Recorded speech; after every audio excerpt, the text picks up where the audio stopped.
सत्यनाम एक ओंकार सत्यनाम वाहेगुरु। नामी पुरुष दयाल की दया, नामी पुरुष सदा सहाय। उस मालिक की दया आप सब पे हो, आप सबके संस्कारों की पूर्ति में मदद करें।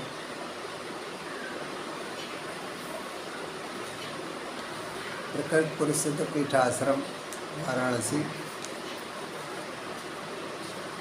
आज हम लोग गुरु महाराज कबीर साहब के भजन पे चर्चा करेंगे। वास्तव में फ़कीरी क्या है, इंसान को किस तरह से रहना चाहिए, खास करके सत्संगियों को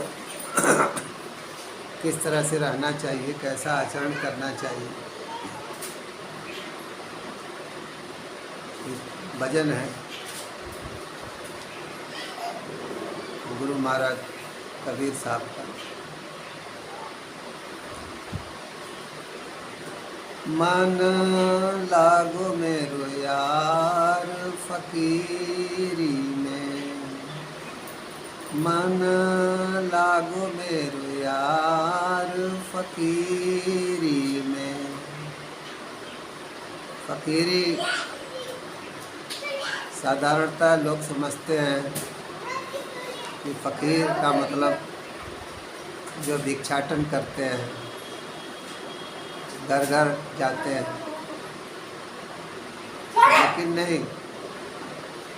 फ़कीर का मतलब जिसको कोई फ़िक्र नहीं है, जिसको कोई चिंता नहीं है, जिसने अपनी सारी चिंताओं को, सारी फ़िक्र को ईश्वर को समर्पित कर दिया है, वास्तव में वही फ़कीर है।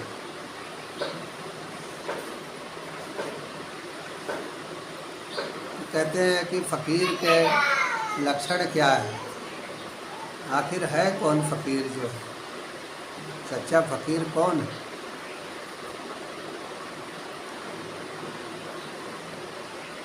जो सुख पाऊं राम भजन में, सो सुख नाही अमीरी में। मन लागा मेरो यार फ़कीरी में। कहते हैं कि भगवान के भजन में आनंद है, सुख और दुख संसार की चीज़ों में है। बेटा बेटी, माता पिता, भाई बहन, सबके साथ रहने पे सुख भी मिलता है, दुख भी मिलता है। और दुनिया में कोई भी स्वादिष्ट चीज़ खाइए, उसका सुख भी है, दुख भी है। खाने में सुख है, बाद में कोई रोग हो जाए तो दुख है। तो भगवान के भजन में क्या चीज़ है, तो सुख और दुख से परे परम सुख। एक भजन में और गुरु महाराज कबीर साहब कहते हैं कि सुख दुख ते एक परे परम सुख, ता सुख रहल समाय।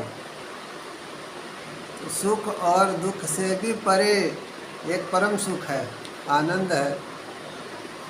और साधु या फ़कीर उसी आनंद में लीन रहता है।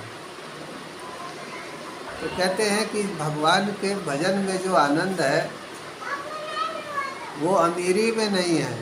अमीरी का मतलब बहुत सी इच्छाएं। अमीरी का अर्थ यहाँ पैसा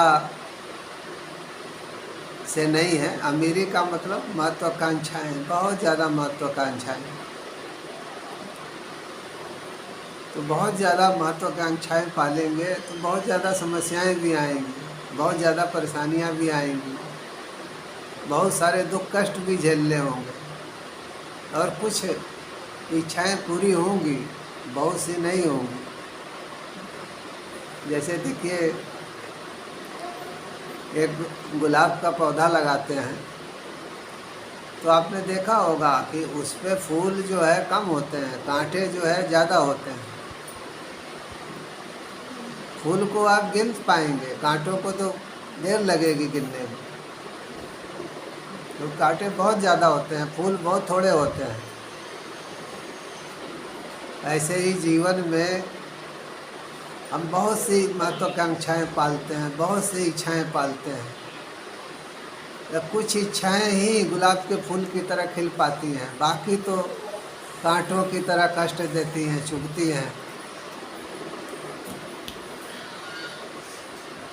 तो इसीलिए कह रहे हैं कि अमीरी का मतलब बहुत इच्छाएं पालना, बहुत सारी इच्छाएं पालना। वो दुख का कारण भी बन जाती हैं। इसलिए अपनी जो मुख्य मुख्य इच्छाएं हैं वो पूरा कर लेना चाहिए जीवन में।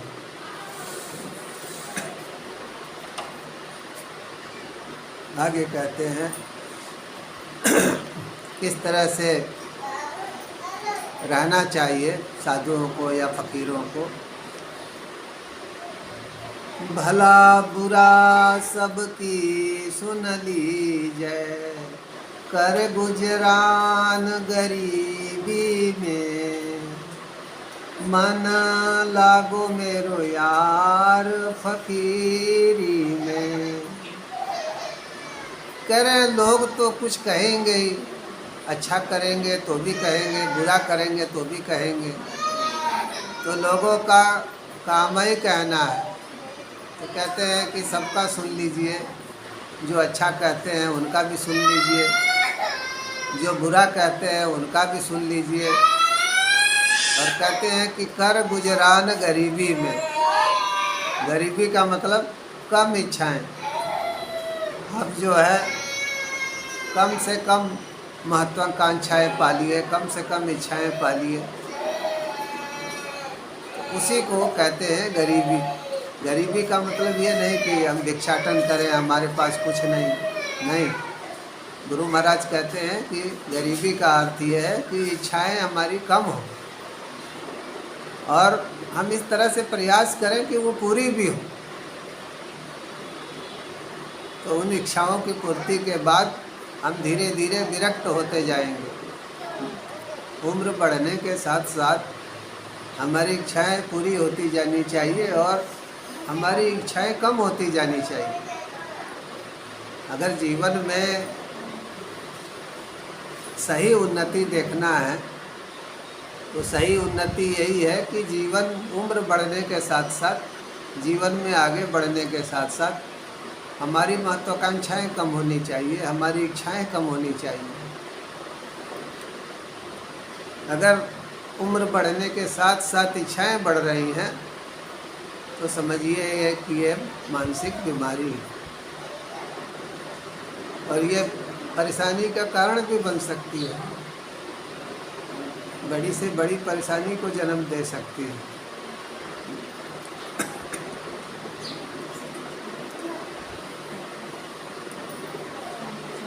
आगे कहते हैं कि साधु को किस तरह से रहना चाहिए।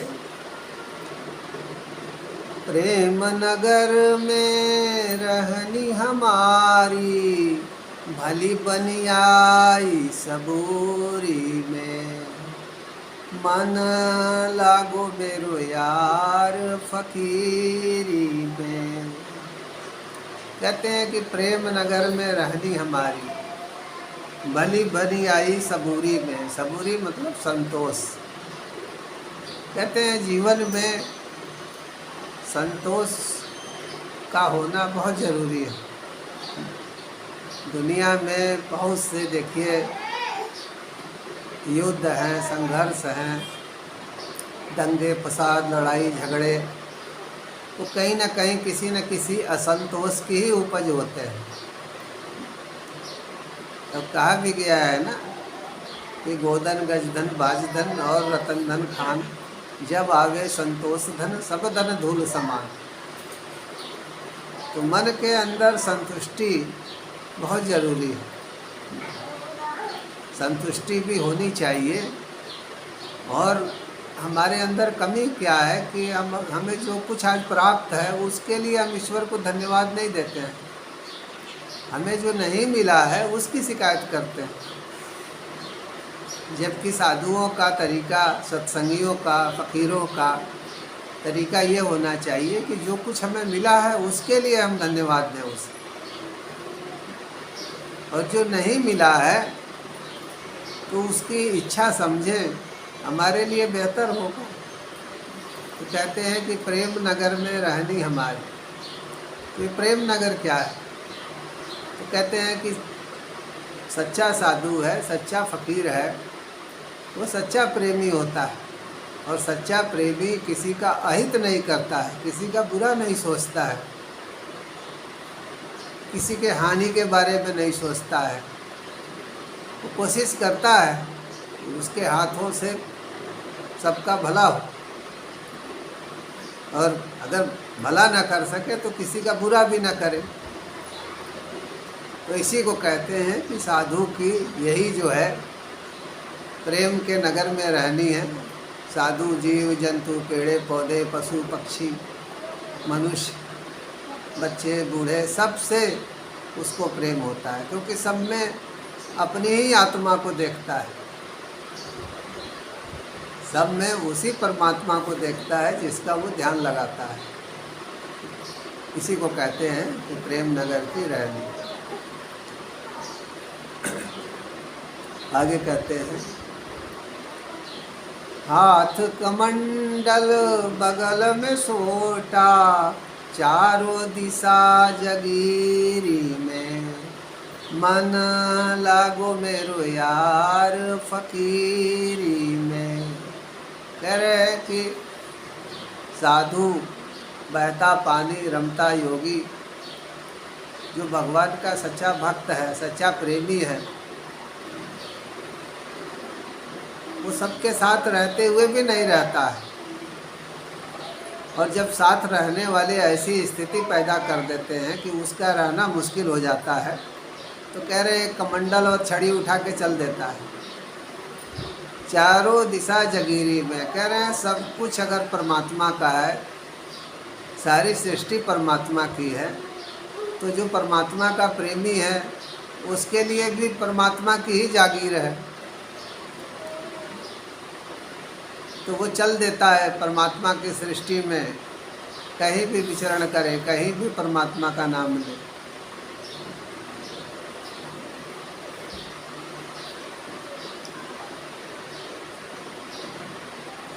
आगे गुरु महाराज कहते हैं कि जो सत्संगी हैं, फकीर हैं, साधु हैं, उन्हें कौन सी चीज़ याद रखनी चाहिए जो कभी नहीं भूलना चाहिए। वो कहते हैं,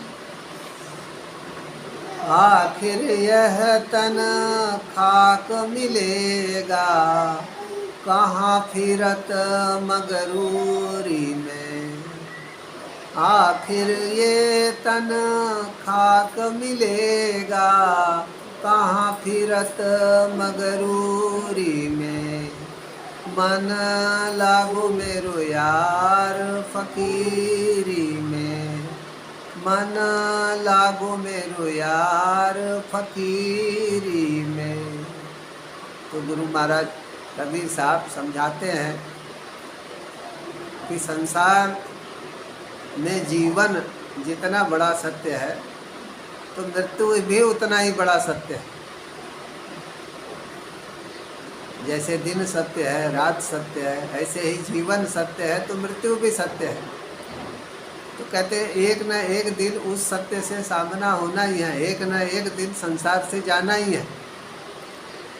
तो कहाँ फिरत मगरूरी में, कह रहे हैं जो लोग पद का घमंड करते हैं, जाति का घमंड करते हैं, पैसे का घमंड करते हैं, अमीरी का घमंड करते हैं, कह रहे हैं घाट पे जाके ये सारा घमंड ख़त्म हो जाता है।